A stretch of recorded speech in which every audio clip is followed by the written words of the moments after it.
When Nikki Haley walked into the UN for her first day on the job as US ambassador, she made it clear things were going to change.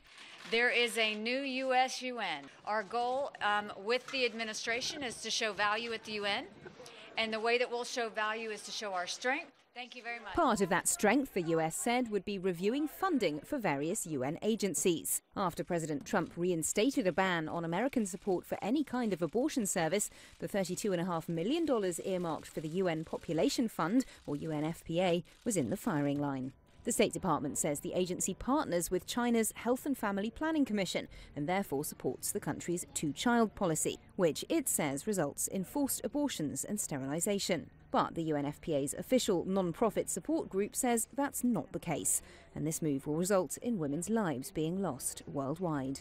The State Department actually went and looked at the UNFPA's program in China, and they saw that there was no coercive family planning, voluntary, this is all voluntary human rights-based family planning services. Cutting the U.S. funds to UNFPA is cutting women's lives short.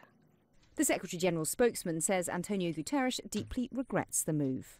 He believes that the decision is based on an inaccurate perception of the nature and importance of the work done by UNFPA. But experts say such groups have often been the target of conservative Republican presidents.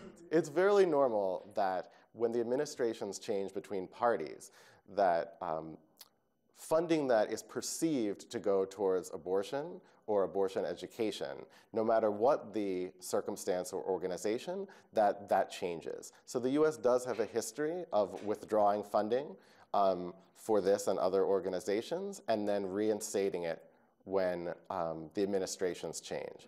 The UN is now calling on other donors to increase their support for the UNFPA to try and make up the funding gap. But with US money for climate change, refugees and peacekeeping programs all potentially on the chopping block, the authorities here will have to brace themselves for more announcements like this in the future. Lorna Shattuck, CGTN, New York.